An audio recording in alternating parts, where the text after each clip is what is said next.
Hey everybody, Roxabox90 here with the final video of our complete Khans of Tarkir limited set review, and today we're going to go through the artifacts and the lands. Yes, you might not think it's that much, but just want to make sure we get in those last bits so that way you guys are as fully prepared as possible. Always keep in mind that I have a top 10 Khans of Tarkir video coming up, as well as a pre-release primer. I'll give you a little bit of insight into which clan I'm going to go for and why, and also some of my general thoughts about attending the pre-release and etc. So stay tuned for those.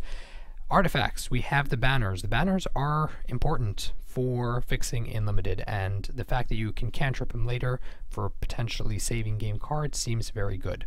Altar of the Brood, it's whenever a permanent enters the battlefield, each opponent puts top card. This card would be really good in Commander with shenanigans that flicker permanents infinitely out of play and those kinds of things, but in here doesn't seem nearly as powerful, even though it only costs 1. Briber's Purse is I mean, it's not particularly great. Cranial Archive, it's you shuffle, it messes your opponent up who's using their graveyard for delve and the like. That's kind of fun, but it is a bit expensive. Dragonthorn Tarkir is pretty strong in limited. I do think there'll be a lot of blowout to this card, even though it's very expensive. But wow, it's you throw on your biggest dude and your army becomes ridiculous. Could be a very, very strong limited card. Ghostfire Blade, I think, is really strong if you're running a bunch of morphs. It's a very cheap, very powerful equipment. Heart Piercer Bow. Bleh. It's awful.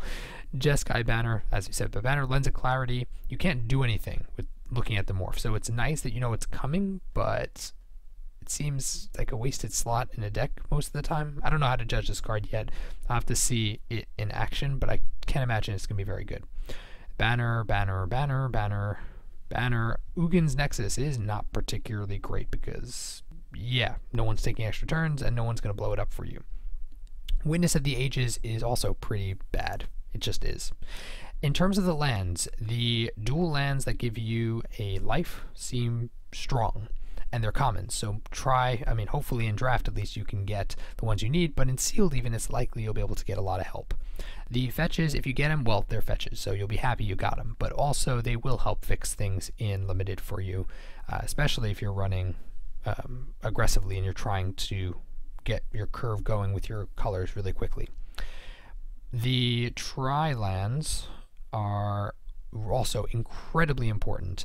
Most people think, well, the hit play tapped. I don't know. Yes, you need to worry about these cards in a format with as many multicolor cards that we have in the format. This is very important.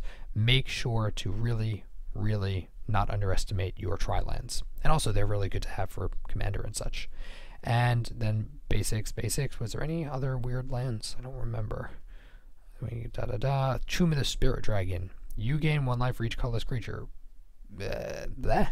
I mean, maybe if you're running morph, but it's really not that much. Maybe you'll have, let's say, 2 morphs in play. So 2 mana, gain 2 life. Not good at all.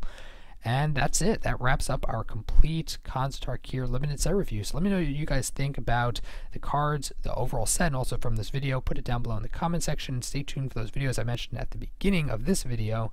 And if you're new to the channel, check in and subscribe. As always, Roxabox90 signing out. I'll see you guys next time.